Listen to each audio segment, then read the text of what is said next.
कोठे गुंतला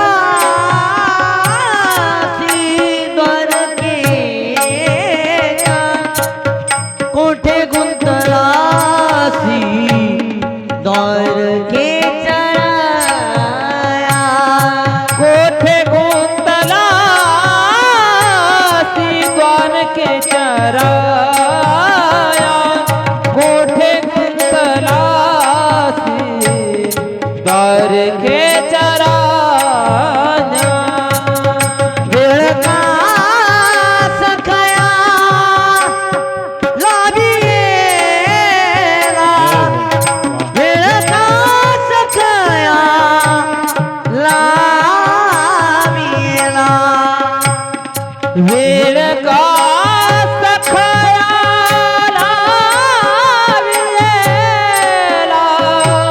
वेळ का सखयाला वेळ का सखयाला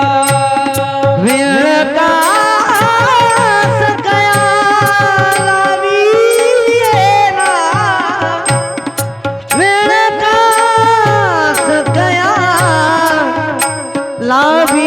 लावीला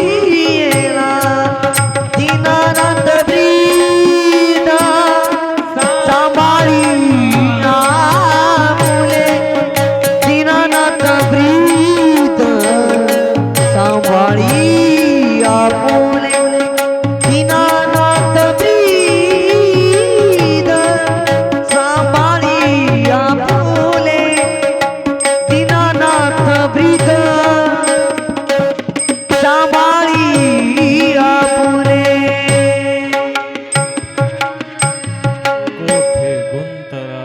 द्वारकेच्या वेळ का सखया लागे बेंबीच्या देठापासून अंतकरणापासून त्या गोविंदाला ज्यावेळेस आवाज दिला ना त्याला यावा लागलं. लक्षात घ्या का बघा वस्त्रहरण झालं मागच्या जन्मात शाप होता. देव वस्त्र पुरवण्यासाठी आला वस्त्र भेटले.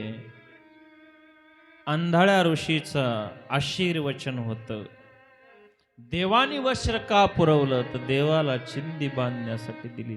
कर्मामध्ये अकर्म अकर्मामध्ये विकर्म कशी चिंदी बांधण्यासाठी देव म्हणतात मी कुणाच्या ऋणामध्ये राहत नाही. एवढीशी बोटभर चिंदी दिली ना त्याच्यात लाखो पटीने वस्त्र द्रौपदीला पुरवलेत. लक्षात घ्या नाही राहत. तुम्ही साधं नारळ दिलं ना त्या देवाला तर त्याच्या लाखो पटीने नारळ तुम्हाला देत असतो. जशी भूमी असती ना एक धान्य त्याच्यामध्ये टाकल्यानंतर करोडाच्या रूपाने धान्य आपल्या घरात येतं ना तसा त्या देवाला जर तुम्ही 10 रुपये दिले ना तो लाखो रुपये देतो. लक्षात घ्या तो ऋणात राहत नाही तुमच्या. तो भिकारी नाही. लक्षात फक्त त्याला अगोदर द्यावा लागतं. एक देऊनी एक घेते थोडस अगोदर द्यावा लागतं. म्हणून त्या द्रौपदीला बहिणीला वस्त्र पुरवलं असं कर्म आहे. लक्ष कर्म देव तर देवाच्या जागेवर असतो पण आम्ही आमच्या कर्माने भोग भोगत असतो संसारात. पण माझं देवाने असं काऊन केलं असन, देवाने फार वाईट केलं, शेजारच्यामुळंच माझं असं झालं, भावकीने असं केलं तर असं झालं नसतं म्हणतो का नाही. काहीच कोणी करत नाही माणसात. तुझ्या कर्माचा भोग भोगत असतोस. एक समुद्राच्या काठावरती एक मुलगा असतो लहान मुलगा. समुद्रात पाहिला असेल ना कधी छान रीती असते. समुद्राच्या काठावरती खेळत होता लहान मुलगा मम्मी सोबत. समुद्राची लाट येते आणि चप्पल समुद्रामध्ये जाते. समुद्रामध्ये ती चप्पल गेल्यानंतर त्या क्षणी त्या मातीवरती त्या मुलाने लिहिलं काय समुद्र चोर आहे. त्याच क्षणामध्ये एक वृद्ध माणूस खाली मान घालून समुद्राच्या काठाने चालला होता. तेवढ्यामध्ये त्याला एक शिंपल्यामध्ये मोती सापडतो. तो म्हणतो समुद्र दाणी आहे. त्याच काळामध्ये एक तरुण मुलगा पाहुण्यासाठी समुद्रात गेलेला असताना बुडून मरतो. त्याची आई आक्रोश करते की समुद्र हत्यारा आहे, माझा दुश्मन आहे समुद्र, माझा मुलगा बुडून मेला. त्याच काळामध्ये एक कोळी त्या ठिकाणी मासे पकडत होता. मासे पकडत असताना पुष्कळसे त्या ठिकाणी त्याला मासे मिळतात. तो काय म्हणतो, समुद्र माझा पालनहार आहे. समुद्र काय केलं हो मला सांगा, समुद्राने काय केलं? समुद्राने त्याचं कर्म चांगलं होतं, एकाला मोती सापडला, त्याचं कर्म खराब होतं, चप्पल चोरीला गेली, त्या माणसाचा बुडून मेला, त्याचं दुर्दैव तसं, कर्म तसे. समुद्र समुद्राच्या ठिकाणी आमचंही असंच होत असतं. देवदेवाच्या ठिकाणी आम्ही आमच्या कर्मानुसार सुख दुःख भोगत असतो संसारामध्ये. आम्ही उगेच दुसऱ्याला दोष देत असतो, उगीच दुसऱ्याला दोष. जसं कर्म आहे, कर्माचं भोग आम्ही भोगत असतो. म्हणून कर्म कुणालाच चुकत नाही. केवढाही संत असू द्या, सज्जन असू द्या, दशरथालाही कर्म चुकलेलं नाही, श्रीरामाला कर्म चुकलं नाही. काय सुंदर प्रमाण आहेत संताचे. म्हणतात ना, कर्मे दशरथ वियोगे मेला, कर्मे श्रीराम वनवासा गेला, कर्मे रावण क्षयो पावला, वियोग घडला सीतादेवी. लक्षात घ्या, कर्म कोणाला चुकत नाही. एक मुलगा होता, बापाला अपंग असणाऱ्या. ज्यावेळेस बायको म्हणते ना, मी याला सांभाळत नाही, पाठीवरती घेतलं बापाला, आश्रमाच्या दिशेने निघाला. पाठीवरती घेतल्यानंतर रोडच्या कडेला एक कोसावरती एक दगड असतो, मैल आपण पाहतो ना, 1 किलोमीटर 2 किलोमीटरचा एक दगड रवलेला असतो. त्या दगडावर ते बापाला ठेवलं. बाप रडायला लागला.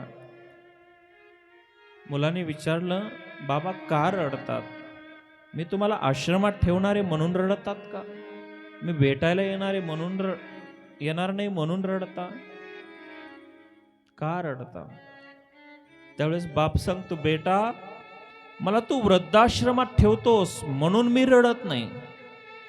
तुम्हाला भेटायला येशील का नाही हे मला माहित नाही, म्हणूनही मी रडत नाही.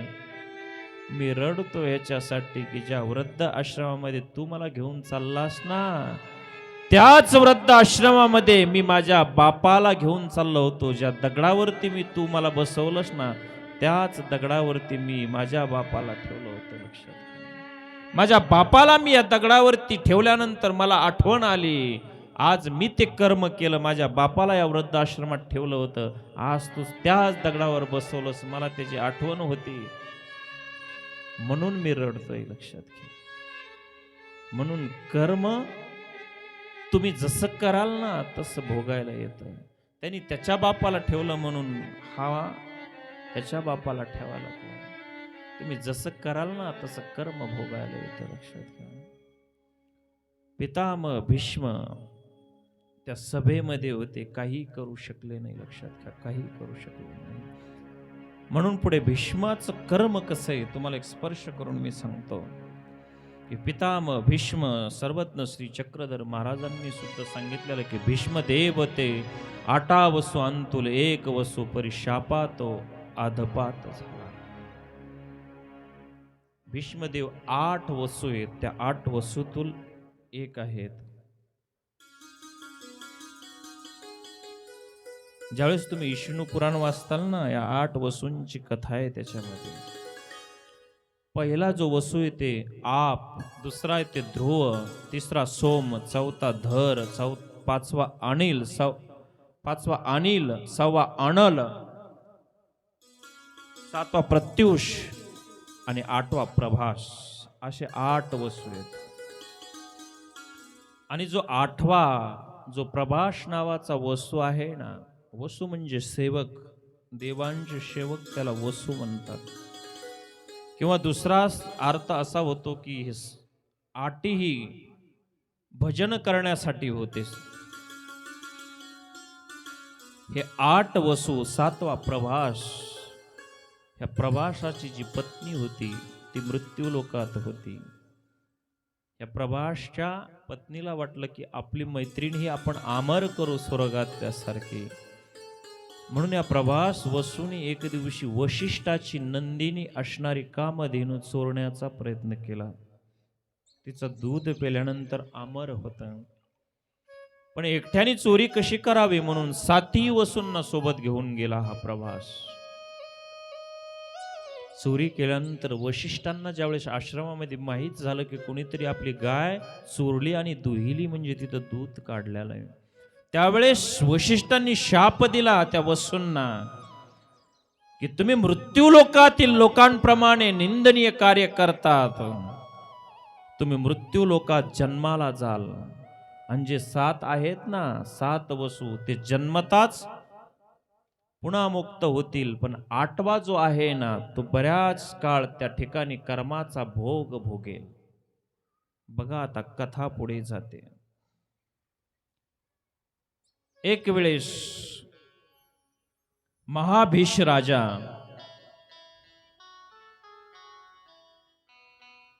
स्वर्गामध्ये पेखणं पाहण्यासाठी, नृत्य चालायचं पाहण्यासाठी गेला.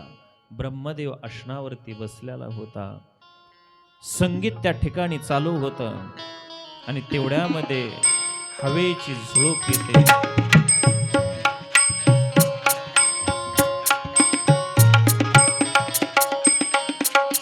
पाहत असताना गंगेची आणि महाभीष राजाची दृष्टीला दृष्टी भिडते, लक्षात घ्या. आणि गंगेचा पदर बाजूला जातो. मनामध्ये गंगा विचार करते की महाभीष राजासारखा पती मला असावा. आणि महाभीष राजा मनामध्ये इच्छा करतो की गंगेसारखी पत्नी मला व्हावी. आणि मग त्या ठिकाणी ब्रह्मदेवानी पाहिलं की गंगा मृत्यूलोकातल्या लोकांप्रमाणे वर्तन करते. त्या क्षणी शाप दिला की तू मृत्यू लोकामध्ये जन्म घेशील. एत वासना तद भविष्यती. पुढे गंगा भूमीवरती येते आणि आल्यानंतर जो महाभीष राजा होता तो शंतनू म्हणून पुढे जन्मालेला. शंतनूचा आणि गंगेचा विवाह होतो. गंगेने सांगितलं मी तुझ्यासोबत विवाह करेल, पण मला कुठलाही प्रश्न तो विचारायचा नाही. 7 मुलं गंगेला झाले. शंतनू राजाने काही विचारलं नाही. मूल झाल्यानंतर ती गंगे सोडून पहिला सोडला, दुसरा सोडला, तिसरा, असे 7 मुलं सोडले. 8वा सोडणार त्यावेळेस शंतनूने सांगितले, गंगे माझा वंश बुडवती का काय, एकतरी मुलगा मला राहू दे ना. म्हटल्याबरोबर गंगा अदृश्य झाली. लक्षात घ्या. जो 8वा मुलगा तो प्रभास, म्हणजेच तो देवव्रत आहे. आता देवव्रत मोठा झाला. गंगेचा पुत्र पितामह भीष्मांपासून झालेला. राजा गंगेच्या काठेवरती जायचा. त्या ठिकाणी एक कोळी दशराज असणारा त्यांची कन्या सत्यवती, तिला योजनगंधाही म्हणतात. सत्यवतीचं आणि शंतनू राजाचं त्या ठिकाणी प्रेम होतं. रोज गंगेच्या काठावरती जाऊन बसायचा. एक दिवशी शंतनू राजा त्या दाशराजकडे गेला आणि सांगितलं मला सत्यवती सोबत विवाह करायचा. दाशराजने सांगितलं तुम्हाला गंगेपासून पहिला एक पुत्र आहे देवव्रत, तो राजा होईल. माझी कन्या मी तुम्हाला देणार नाही. ही वार्ता देवव्रतांना कळाल्यानंतर दाश राजाकडे गेला आणि सांगितलं की जर तुमची कन्या माझ्या पित्याला म्हणजे शंतनू राजांना जर दिली तर मी अखंड ब्रह्मचर्य राहील. त्याच क्षणी जवळ वाहत असणारी स्वतःची माता असणारी गंगेवरती हा देवव्रत त्या ठिकाणी गेलेला आहे. त्या गंगेचं पाणी हातामध्ये घेतलं आणि भीषण अशी त्या ठिकाणी प्रतिज्ञा केली, मी शंतनू नंदन देवव्रत भीषण प्रतिज्ञा करतो की आजीवन नैष्टिक ब्रह्मचर्य राहून या हस्तिनापूर तख्ताची मी मरेपर्यंत सेवा करेल. आणि गंगेवर भीषण अशी प्रतिज्ञा केली. म्हणून पुढे देवव्रताचं नाव भीष्म पडलेलं आहे. लक्षात घ्या. गंगेचा पुत्र असणारा हा. कथा पुढे जाते. भीष्म पितामह त्या ठिकाणी त्या युद्धामध्ये होते. शंतून राजा प्रसन्न झाला की माझ्यासाठी नैष्टिक ब्रह्मचर्य राहण्याची प्रतिज्ञा घेतली, इच्छा मरणाचा वर त्या ठिकाणी दिला. मी एक का सांगितलं, बऱ्याच वेळा आम्हाला माहिती असतं की सूत्र आहे स्वामींचं, भीष्मदेव तो 8 वसू अंतुल एक वसुपरी शापा तो आदपात झाला, एवढंच सूत्र मानव साहित्यामध्ये आम्ही निस्त म्हणतो, पण आम्हाला माहित नाही 8 वसू कोण आहेत, आख्यायिका काय आहे. त्याला पुराणात जावं लागतं तेव्हा कळतं. स्वामींनी सूत्रातून तर सांगितलं. म्हणून 8 वसून तो एक वसू पण शापा तो आदपात झालेले पितामह भीषण प्रतिज्ञा घेतली, म्हणून इथून पुढे नाव पडलं काय, भीष्माचार्य. हस्तिनापूर राज्याची पुढे बराचसा काळ निघून जातो. चित्र विचित्र असतील, राजे असतील. महाभारताचा प्रसंग आहे. पुढे महाभारत युद्ध सुरू झालेलं आहे. पितामह भीष्म कौरवाकडून त्या हस्तिनापूरचं रक्षण करण्यासाठी येत. लक्षात घ्या, 1-2 दिवस नाही, 9 दिवस त्या ठिकाणी झाले. युद्ध आरंभ झालेलं आहे. आणि युद्ध चालू असताना एक दिवशी पितामह भीष्म म्हणतात काय, दुर्योधन समोरून आलेला आहे की पितामह भीष्माला म्हटलं, आमचं अन्न खाता आणि युद्ध पांडवांकडून करता. ज्यांच्या आज्ञामध्ये काळ आहे आणि कामही त्याच्यावरती, ज्यांच्यावरती विजय मिळवला पितामह भीष्म, तुम्ही एका क्षणामध्ये पांडवाला संपवू शकतात.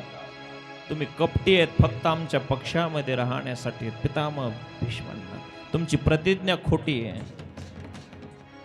आयुष्यभर ब्रह्मचारी राहिलेले पितामह भीष्म कानात ज्याप्रमाणे एखादं तेल गरम होतावं ना, तसे ते शब्द बोचत होते. त्याच क्षणी त्या ठिकाणी प्रतिज्ञा घेतलेली, मी उद्यांची नि पांडवी पृथ्वी करीन का, निशस्त्र श्रीकृष्णा करवी शस्त्र घेवीन. दुर्योधनादिकत ही प्रतिज्ञा केली. वासुदेव कर चक्र न धरवो, तुमको मुख न दिखाओ, लानत है मेरी गंगा जननी, शांतून सूत न कहावो. शपथ घेऊन टाकली त्या ठिकाणी. पृथ्वी थरथर कापत होती त्या दिवसांनी. उद्या मी पांडवी पृथ्वी करणार.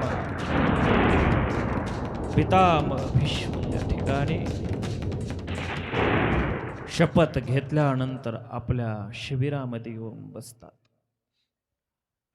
रात्रभर पितामहांना झोप नाही. लक्षात घ्या, डोळ्याला धारा लागल्या. देवा, तुझ्या भक्ताचं तू रक्षण करणार आहेस ना रे. बघ आता मी उद्या पांडवाला संपवणार आहे. तुला कशा प्रकारे तुझ्या भक्ताचं रक्षण करायचं तू ठरव. 3 वाजलेले होते पहाटचे आणि रोज भानामती पितामह भीष्माच्या दर्शनाला जायची. जगाचा मालक असणारा बघा, कृष्णनाथाने रात्रीच्या 12 वाजता अर्जुनाला उठवलं, धर्मराजाला उठवलं, द्रौपदीला आवाज दिला. द्रौपदीला बोलवलं, गोविंदा हे नाथ. एवढ्या रात्रीच द्रौपदीला सांगितलं, चल माझ्यासोबत. पितामह भीष्मांच्या दर्शनाला जायचं होतं. लक्षात घ्या,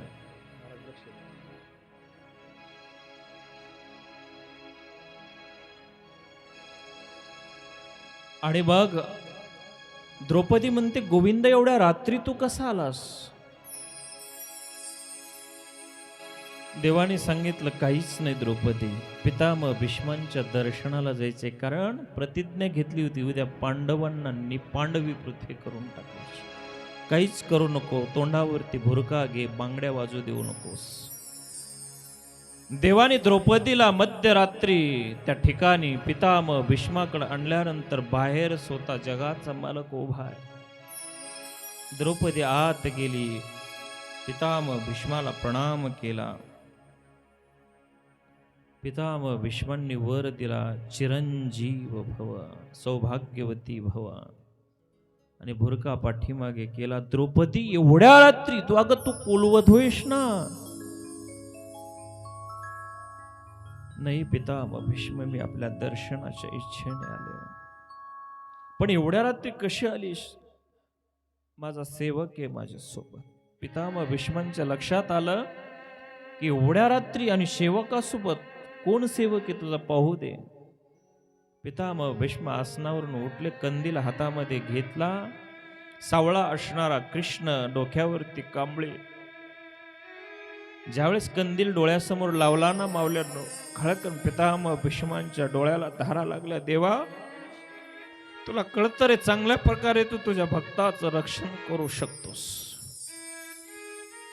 द्रौपदीच्या चपला स्वतः माझ्या जगाच्या मालकाने हातामध्ये घेतलेल्या होत्या, एका हातामध्ये काठी होती. तुला चांगलं रक्षण करता येतं तुझ्या भक्ताचं. देव म्हणतात, पितामह, तुम्ही काल प्रतिज्ञा घेतली ती खरी का? आज आशीर्वाद दिला तो खरा? पितामह भीष्म म्हणतात, आशीर्वाद दिला तोच खरा होणार. ज्याच्या पाठीमागे देवे ना, त्याच्या भक्ताला काही कर कोणी मारू शकत नाही जगाच्या पाठीवरती. सूर्य उदय झाला धर्मभूमी कुरुक्षेत्रावरती. आज संपूर्ण ताकदीने त्या ठिकाणी पितामह भीष्म रथावरती आरूढ झालेले आहेत, लक्षात घ्या. शंखनाद शंखध्वनी करण्यात आला. प्रचंड त्या ठिकाणी युद्धाला आरंभ झालेला आहे.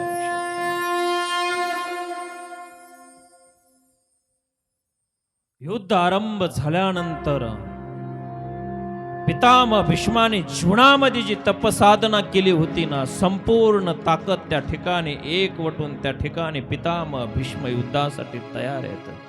वायू वेगाने त्या ठिकाणी अर्जुनावरती बाण चाललेले होते. पितामह भीष्माचे बाणाच्या तीव्र वेगाने अर्जुनाचं शिर थडा वेगळं होणार होतं. तेवढ्यामध्ये कृष्णनाथाने तो रथ खाली दाबलेला आहे, लक्षात घ्या. अर्जुन रथाच्या खाली पडला. अर्जुनाला कळत नव्हतं, भीष्माच्या बाणाच्या समोर टिकणं अशक्य होतं अर्जुनाचं.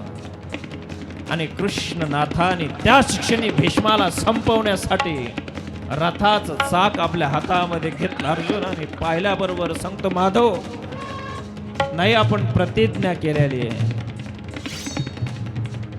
आणि त्याच क्षणी पितामह भीष्माने आपल्या हातातला धनुष्य खाली ठेवला आणि भगवंताला प्रणाम केला. कारण निशस्त्र असणाऱ्या कृष्णाला शस्त्र उठायला लावलं, लक्षात घ्या. म्हणून महाराज सुद्धा म्हणतात की भीष्म पण केला, भीष्म पण केला खरा, भीष्म पण केला खरा, भीष्म पण केला खरा, भीष्म पण केला खरा, हो भीष्म पण केला खरा, भीष्म पण केला खरा, भीष्म पण केला खरा, भीष्म पण केला खरा, केला भीष्म पण केला खरा, भीष्म पण केला खरा, भीष्म पण केला खरा, भीष्म पण केला खरा, हो भीष्म पण केला खरा, भीष्म पण केला खरा, हो भीष्म पण केला खरा, भीष्म पण केला खरा. धनुर्धरा रक्षिले, धनुर्धरा रक्षिले, धनुर्धरा रक्षिले, धनुर्धरा रक्षिले, धनुर्धरा रक्षिले, धनुर्धरा रक्षिले, धनुर्धरा रक्षिले, धनुर्धरा रक्षिले. ऐसी अशी चरण जावे, ऐसी अशी चरण जावे, ऐसी अशी चरण जावे,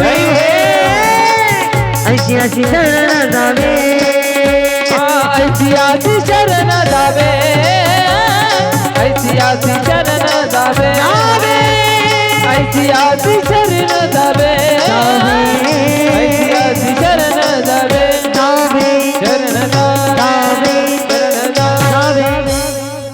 भीष्म आपण केला खरा धनुर्धरा रक्षेल. इकडे अर्जुनाचंही रक्षण केलं आणि भीष्माचाही पण खरं केला, त्याला देव म्हणतात, लक्षात घ्या. त्याची प्रतिज्ञाही पूर्ण केली आणि धनुर्धरा म्हणजे अर्जुनाचंही रक्षण केलं. अर्जुनाच्या बाणाने पितामह भीष्म सरपंजरी पडलेले आहेत.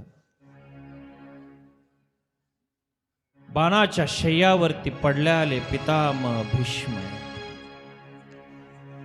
देवाला राहावलं नाही. इकडे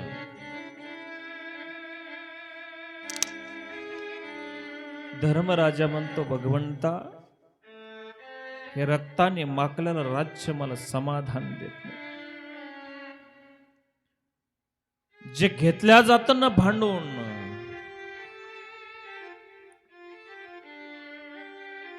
जे सहज मिळतं ना भगवंता, ते दुधा समान असतं. जे मागून घेतल्या जातं ना ते पाण्या समान आहे. आणि जे वरबाडून घेतलं जातं ना ते रक्ता समान असतं, विषा समान असतं. देवा, हे राज्य मला सुख देत नकोय, मला उद्विग्न आहे धर्मराजा. त्यावेळेस देव धर्मराजा जिथं धर्मभूमी कुरुक्षेत्रावरती सरपंजरी पडलेल्या भीष्माकडे घेऊन येतात. भीष्माने प्रणाम केला कृष्णनाथाला आणि सांगतात की या धर्माला धर्म उपदेश करा.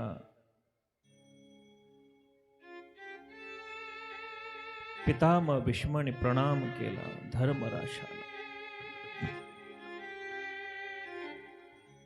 पितामह भीष्म म्हणतात, धर्मा, तू याला काय समजतोस? तू याला सामान्य समजतोस? तू या कृष्णाला तुझा आत्याभाऊ समजतोस? त्याला गोळी समजतोस तू? नाही रे, साक्षात पुरुषोत्तम भगवान गोपाल कृष्ण हा. याला उपदेश करण्यासाठी नाही आणलं माझ्याकडे, त्याला यायचं होतं माझ्याकडे. काय म्हणतात, तुला उपदेश करण्यासाठी नाही, त्याला माझ्याकडे यायचं होतं. आणि मग भीष्म त्या धर्मराजासोबत संवाद करतात. तुला जर तुझ्या जीवनाचा उद्धार करायचा असेल ना, त्या कृष्णनाथाला शरण जा. माझी उपदेश करण्याची काही गरज नाही बघ, त्याला माझ्याकडे यायचं होतं. त्यावेळेस देव म्हणतात, पितामह भीष्म, एवढा आपण धर्म अधर्माच्या गोष्टी करतात ना, मग तुम्ही अधर्माकडून का लढलात? काय प्रश्न आहे बघा देवाचा. आता पितामह भीष्माचा आणि देवाचा संवाद आहे. पितामह भीष्म म्हणतात, देवा, माझ्या इच्छेत तुझी इच्छा आहे रे. मला माहिती होतं अधर्मी आहेत, कारण मी जर पांडवाकडून लढलो असतो ना तर मला कौरवांनी मारलं असतं, आणि अधर्मियांच्या हाताने जर मी मेला असतो ना, अधोगतीला गेलो असतो. आणि ज्यावेळेस मी तुझ्या प्रतिपक्षामध्ये असल्यामुळे तू माझ्या समोर दिसत होतास. ज्यावेळेस मी सरपंजरी पडलो ना, माझ्या डोळ्यासमोर मरताना तू दिसतोस. बघ, आपल्या शेजारचा माणूस आपल्याला दिसत नाही, पण समोर उभा असणारा माणूस आपल्याला दिसतो. तसं मला तू दिसत होतास लढताना. मी जर तुझ्या शेजारी असतो ना, मला तू दिसला नसतास. बघ, जे धर्मवान असणाऱ्या पांडवाच्या हाताने मला मरण येतंय, मी ऊर्ध्व गतीला जाणार आहे, लक्षात घ्या. म्हणून असं म्हणतात ना, देव जोडावा तरी करावा अधर्म. जिथे देव जोडल्या जातो ना, तिथं अधर्म केला तरी चालेल. बघ, मी जरी अधर्म करताना दिसलो तरी तुझ्यासाठी मी अधर्म केलाय. तेवढ्यामध्ये त्या ठिकाणी द्रौपदी येते, पितामह भीष्माला प्रणाम करते, म्हणते, पितामह, एवढ्या आपण ज्ञानाच्या धर्म अधर्माच्या गोष्टी करतायत.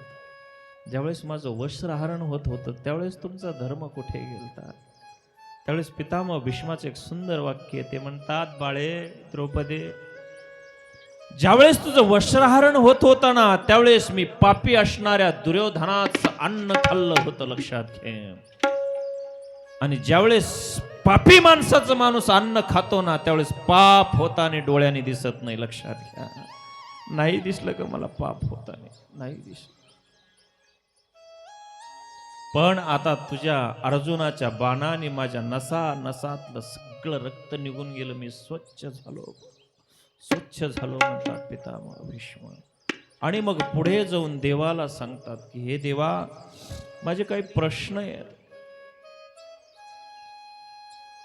मी कधी 10 जन्मापासून मला कळतंय मी कधी अधर्म केला नाही, तर मला हे दुःख माझ्या वाट्याला का आलं?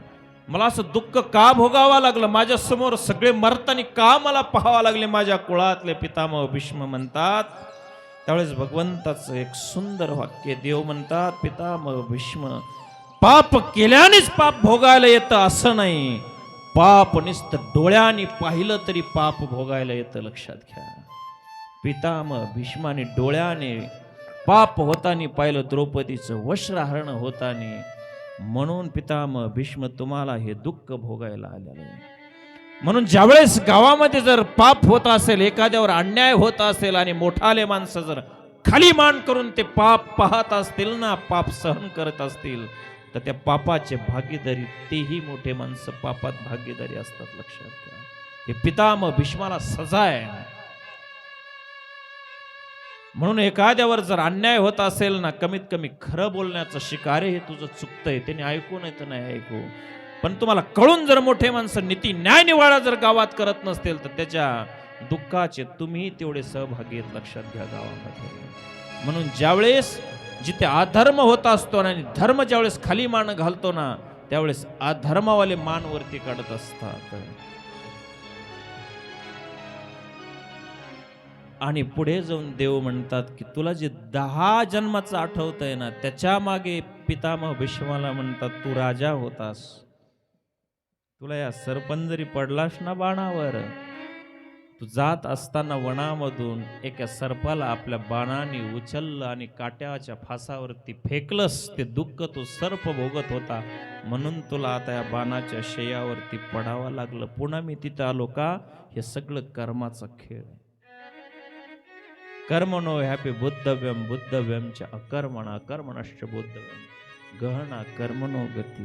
कर्माची गती गहन आहे. कर्माचा भोग प्रत्येक माणसाला संचित जे कर्म असतात, कधी ना कधी पुढे ते भोगावे लागतात, कोणालाही ते चुकत नाहीत, लक्षात घ्या.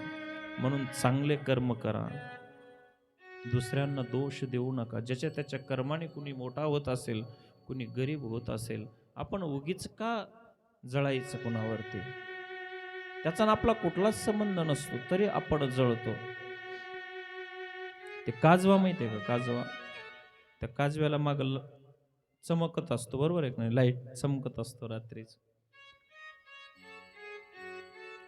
सर्प त्याच्या पाठीमाग लागला त्याला खाण्यासाठी.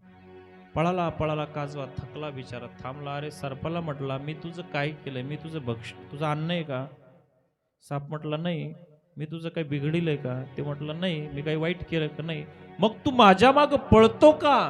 काजवा म्हणतो. ते साप काय म्हणतो माहितीये का? तू माझं काहीच बिघडिलं नाही, पण तू जे चमकतोस ना, ते मला सहन होत नाही. काय म्हणतो साप? तू जे चमकतोस ना, ते मला सहन होत नाही. आपल्याही संसारात असंच होत असतं.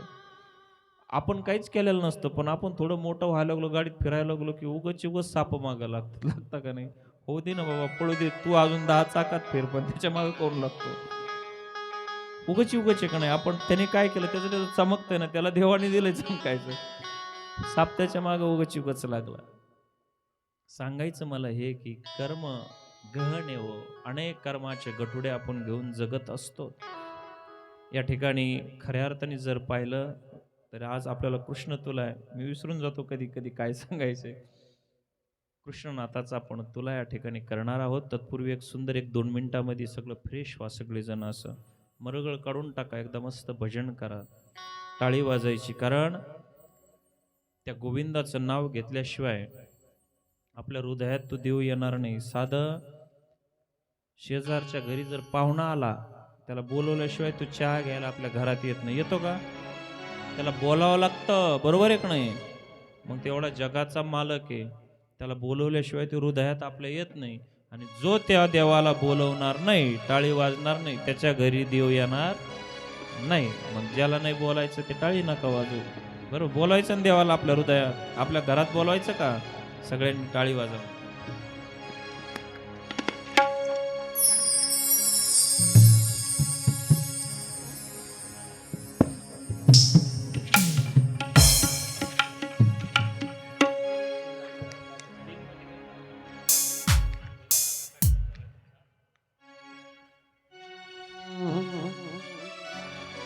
दिल में तो श्याम नाम की,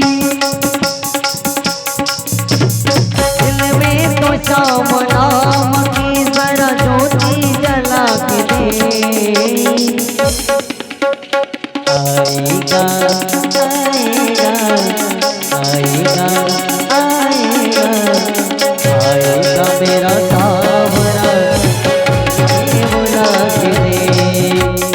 आएगा मेरा सावरा दिल पे बुला के दे।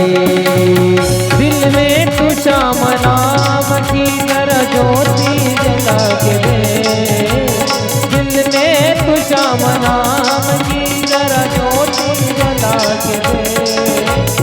आएगा आएगा आएगा आएगा आएगा मेरा सावरा तुझे बुला के दे। आएगा मेरा सावरा तुझे बुला के दे।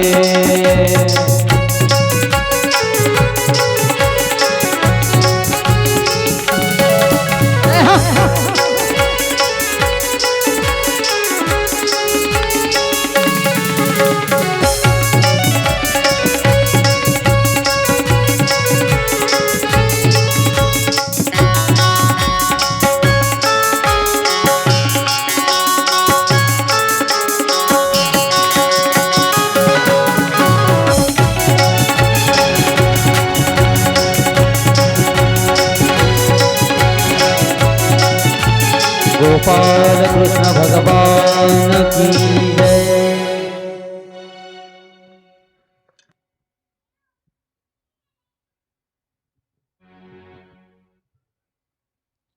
चक्रे श्रीमती गोकुले नवनवम क्रीडा समाडंबरम त्रातु गोकुल आकुलम करतले शैलम विशालम चयः वारं वार उदार वैरी समरे भारंजहारक्षते वेदागाद सुवेद बोध फलदम कृष्णम नमामि प्रभु। द्वारकानाथाचं वास्तव्य या द्वारकापुरीमध्ये सुवर्णाच्या द्वारकेमध्ये असताना काल आपण पाहिलं की भगवंताच्या किती पत्न्या आहेत? 16,108. ह्या 8 पट्टराण्यांसोबत 8 सुसज्ज असं त्या द्वारकेमध्ये महल केले. 8 सारखे असे असणारे महल आहेत या द्वारकापुरीमध्ये. आणि त्या सुवर्ण नगरीमध्ये मध्ये एक पुष्करणी होती. चारीकून जिला पायऱ्या असतात ना त्याला पुष्करणी म्हणतात. स्नान करण्यासाठी त्याच्यात गुलाब जल अत्तर सुगंधित त्या ठिकाणी स्नानासाठी. आणि 8ही पत्न्यांसोबत द्वारकानाथ कृष्ण भगवंत त्या ठिकाणी स्नान जल क्रीडा करत होते. त्या द्वारकेमध्ये रुक्मिणी होती, सत्यभामा होती, जांबवंती होती, नग्नजिती, मित्रवृंदा, लक्ष्मणा, भद्रा, कालिंदी सगळ्या त्या ठिकाणी 8ही पत्न्या पट्टराण्या. तेवढ्यामध्ये नारदजी त्या ठिकाणी येतात स्वर्गावरून आणि कृष्ण भगवंताला प्रणाम करतात. हातामध्ये स्वर्गातून येत असताना नंदनवनातून इंद्राच्या पारिजातकाचं सुंदर फूल आणलं होतं नारदाने. दिव्य असं असणारं चमकायचं आणि कृष्ण भगवंताच्या हातामध्ये भेट म्हणून दिलं. देवाने पाहिलं, त्याचा सुगंध घेतला आणि जवळच स्नान करत असताना रुक्मिणी होती. रुक्मिणीच्या केसामध्ये ते फूल लावलं. कृष्ण भगवंताने डाव्या बाजूला सत्यभामा होती. सत्यभामेने पाहिलं कृष्ण भगवंतांनी तिच्या डोक्यात फूल लावलं, तसाच पारा बिघडला. जसा पारा बिघडला तशीच निघाली ताड ताड ताड ताड करेत डायरेक्ट कोपग्रहामध्ये. आपल्या महलामध्ये सत्यभामा निघून गेली. देवाच्या लक्षात आलं काहीतरी मीटर बिघडला. सगळ्या जणी निघून जातात. देव येतात, दरवाजा लावून घेतला जोराने. सत्यभामा आवाज देतात बाहेरून. एक नाही दोन नाही. हे बाईसाहेब मस्तपैकी झोपले. सगळे दिवे बंद केले, अंधार केला, झोपले. आवाज देतात, अगं दरवाजा उघड ना, झालं काय तुला? एक नाही दोन नाही, दरवाजा उघडला. देव ही मंचकावरती मस्त डोळे झाकून झोपले. झालं काय तुला? काय पाहिजे तुला? काही बोलू नका, निघा निघा, इथं थांबू नका माझ्याजवळ. माहिती आहे मला तुम्ही अजिबात बोलायचं नाही. मला तुम्हाला अनुभव असतो ना संसारामध्ये. पण झालं काय नेमकं सांग ना. तुम्हाला तीच दिसली का? ती आम्ही नाही दिसलो का? तीच लय आवडीची तुमच्या. अगं पण स्पष्ट सांग ना काय झालं. ती रुक्मिणीच लय दिसली का तुम्हाला फुल लावायला डोक्यामध्ये? आम्ही नव्हतो का? अगं असं सांग ना मग. मला वाटलं तुला काही कानातलं पाहिजे का, साडी पाहिजे का, गळ्यातलं पाहिजे. काही बोलू नका, मला अजिबात बोलू नका. त्या फुलासाठी रुसली का तू? ठीक आहे ना मग. देव म्हणतात, तयासी पारिजातकाचे एक पुष्प दिदले असे, तुमच्या द्वारी स्वर्गी हुनी पारिजातकाचे वृक्षची लावू. तिला साधं एक पारिजातकाचं फुल दिलं ना सत्यभामे, तर मी तुला पारिजातकाचा वृक्ष तुझ्या दार. हा आता बरं वाटलं. खरंच हो, मी शब्द दिला ना तुला देईल म्हणजे देईल. मग हसली थोडी सत्यभामा. नारदाला बोलवलं. नारदा, तू एक काम कर, स्वर्गामध्ये जा, इंद्राला सांग त्यांच्या नंदनवनामध्ये दिव्य पारिजातकाचा वृक्ष, ते वृक्ष घेऊन ये. सांगितल्यावर नारदजी निघाले. स्वर्गामध्ये इंद्रा आपल्या नंदनवनामध्ये एक दिव्य पारिजातक आहे. ते कृष्ण नाथाला ते पारिजातकाचा वृक्ष पाहिजे. इंद्र म्हणतो, वा, आपुल्या बाईलाच्या कोडे लोकांच्या वस्तू मागी जाते. हा कवन समर्थवाद. आम्ही काही त्यांचे सेवक? इंद्र म्हणतो, स्वतःच्या पत्नीच्या कोड्यासाठी आमचं वृक्ष नेतं काय? ते जमणार नाही म्हणे. नारदाला सांगितलं आम्ही देणार नाही. नारदजी पुन्हा येतात गोपालकृष्णाकडे. भगवंतांना इंद्र तो पारिजातक द्यायला तयार नाही.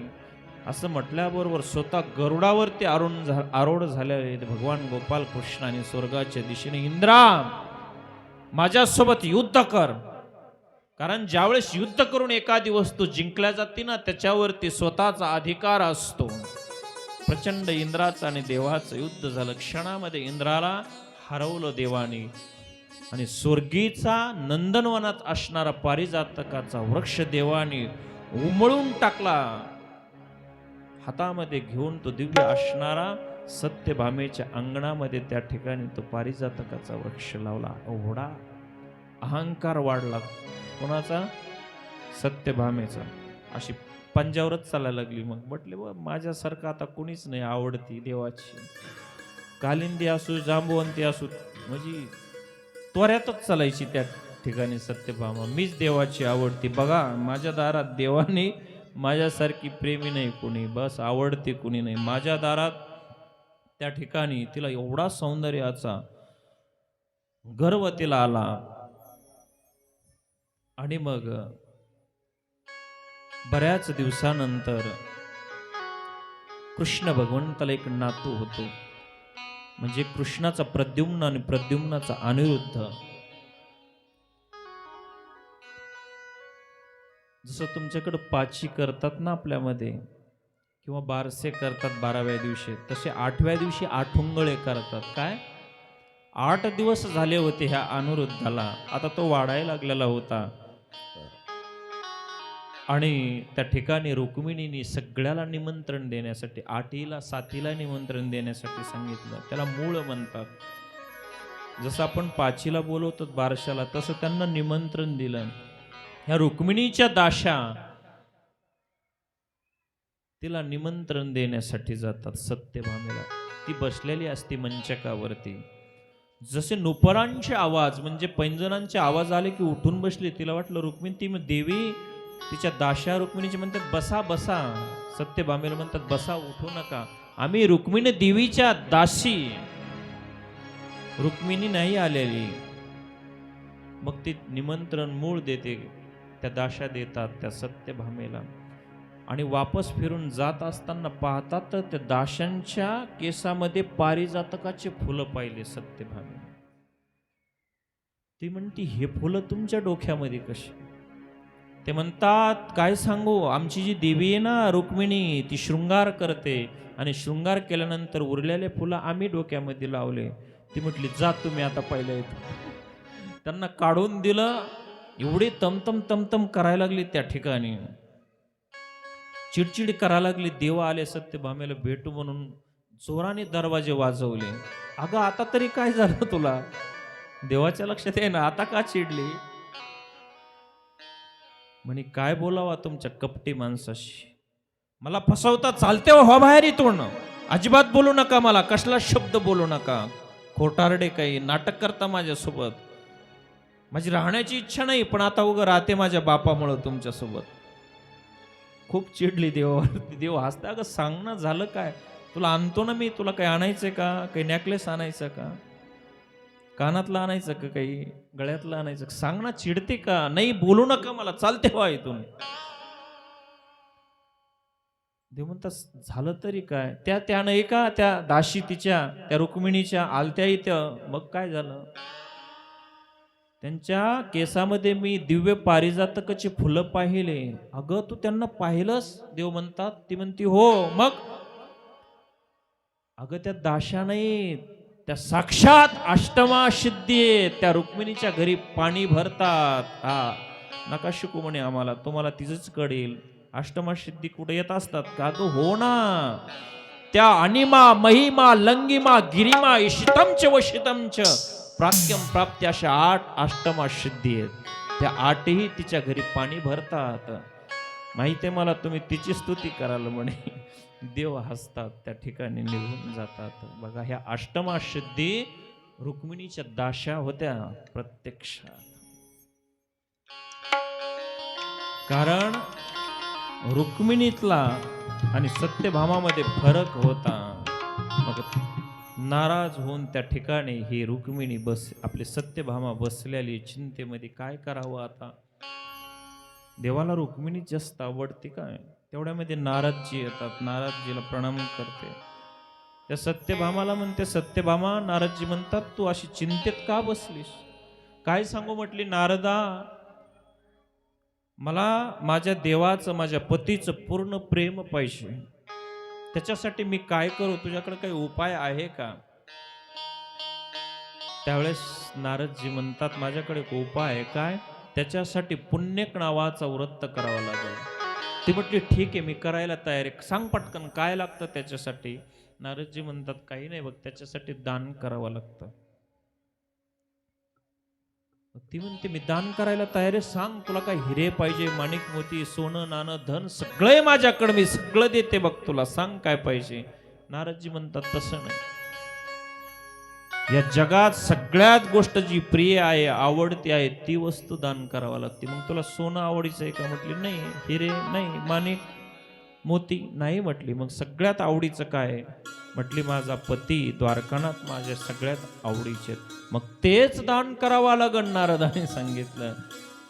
ती म्हणली, मी ज्याच्यासाठी कुठं ना करायला लागले तू तेच मागतोस? म्हणे हो, तेच द्यावं लागण, पण त्याच्यासाठी एक उपाय आहे. म्हटली काय? ते दान दिल्यानंतर त्याच्या भाराचं जर मला तू धन दिलंस, सोनं दिलंस, तर मी तुझा देव तुला मी परत वापस देईन. तिला वाटलं हे बरं आहे. मग तिने त्याच ठिकाणी जिथे बाहेर तो पारिजातकाचा वृक्ष होता त्या ठिकाणी यज्ञ कुंड केला. कृष्ण भगवंताला त्या ठिकाणी बोलवण्यात आलं, बाहेर बसवलेलं आहे. आणि सत्यभामा त्या ठिकाणी उभा आहे. नारदजी समोर येत.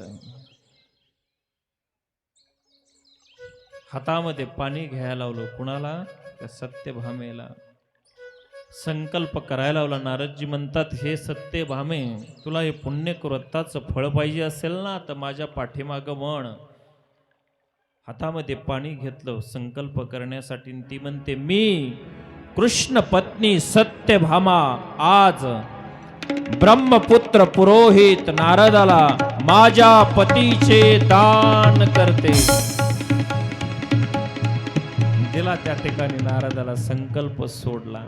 नारदजी कृष्ण भगवान म्हणतात, चला आता तुमच्या पत्नीने तुम्हाला दान केलेलं आहे. त्या ठिकाणी कानातले अलंकार काढले, कृष्णनाथाचा मोर मुकुट काढलेला आहे, सगळे दागिने काढले.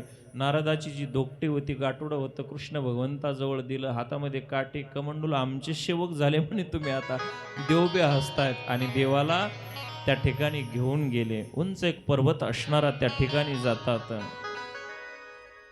आणि मग इकडे वार्ता पोहोचते. जांबुवंती, सगळ्या कालिंदी, मित्रवंदा सगळ्या गोळा होतात आणि जातात सत्यभामे. ए सत्यभामे, तुला कुणी शहाणपणा शिकवला? तुझाच एकट्याचे पती का? आमचा बी तो पती आहे ना, हे काय केलंस तू? ती म्हणते, आता मी काय करू?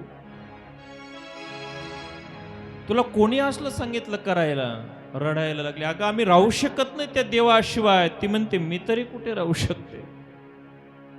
मला काही त्याच्या वाचून करमत नाही का? मी तरी कुठं राहू शकते म्हणे. वेडे, अगं वेडे, पण आम्हाला विचारायचं ना म्हणे, तू हे कसं केलंस म्हणे असं. आणि मग सगळ्या जणी त्या ठिकाणी गोळा होतात आणि त्या देवाला घेण्यासाठी जातात. बघा, देव त्या ठिकाणी एका पर्वताजवळ बसलेले असतात. नारदजी समाधी लावून बसलेले असतात. या सगळ्या त्या ठिकाणी येतात. देवाला पाहिल्यानंतर हसायला लागतात. देव बसलेले असतात. देव म्हणतात, जा. नारद डोळे झाकून बसलेले असतात. ते म्हणतात, बोलू नका, जा वापस तुम्ही आता इथून. त्या बी हसतात देवाला पासून. एक जण हळूच म्हणते, आपले मालक संन्याशी झालेत म्हणून हसतात देवाला पाहून. एक म्हणते, आपण त्यांना धन देऊन सोडू. एक म्हणते, आपले मालक आपण सेवक देऊन सोडू. एक लय आगाऊ होती, ते म्हणले, आपले मालक विरक्त झालेत. त्यातली एक जण म्हणते, विधवा बायांसाठी आपले मालक त्या ठिकाणी संन्याशी झालेत. अशा रळी म्हणजे चेष्टा करायला लागले कृष्णाताची. शेवटी देव चिडले, म्हणते, जा, चालते व्हा इथून, थांबू नका इथून. सगळ्याला म्हणतात, जा. नारदजी त्यावेळेस डोळे उघडतात. म्हणे, काय झालं? म्हणे, अहो आमचा पती आम्हाला वापस द्या. त्या सत्यभामेला काही काम नव्हतं, आम्हाला न विचारता आमचा पती दिला. देव म्हणतात, नारदजी म्हणतात, मी तुमच्या देवाला तसं आणलं नाही. त्या सत्यभामेने दान केलं. आता मी वापस देईल, पण त्याच्या भारा इतकं धन मला वापस द्यावं लागल. काय म्हणतात? त्या भारा इतकं मला धन वापस द्यावं लागल. सगळ्यांनी ठरवलं, ठीक आहे, आम्ही त्या देवाला त्या भारा इतकं धन देऊ. आणि मग त्या ठिकाणी त्या द्वारकापुरीमध्ये, द्वारके नगरीमध्ये सुंदर असा, जसा इथं तुला बांधला ना आपण, तसा सुसज्ज असा तुला त्या ठिकाणी करण्यात आला. आणि त्या ठिकाणी कृष्णनाथाला आज त्या ठिकाणी कशामध्ये? त्या सोन्या नाण्यामध्ये त्याला तोलल्या जाणार होतं. लक्षात घ्या. गावामध्ये सगळ्यांना सूचना दिली. सगळेजण त्या ठिकाणी गोळा झाले. सगळ्या ज्या अटी होत्या ना, त्या ठिकाणी सगळ्या गोळा झालेल्या होत्या.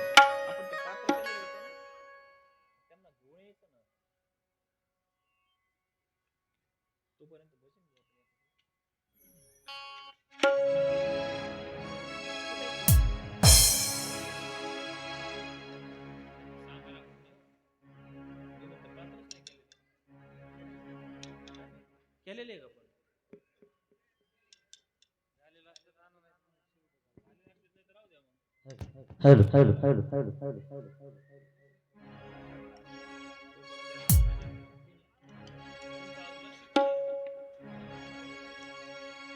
मेरे बाके बिहारी सावरिया,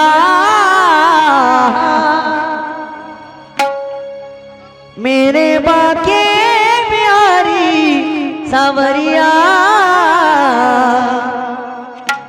तेरा जलवा कहाँ पर नहीं है, तेरा जलवा कहाँ पर नहीं है।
को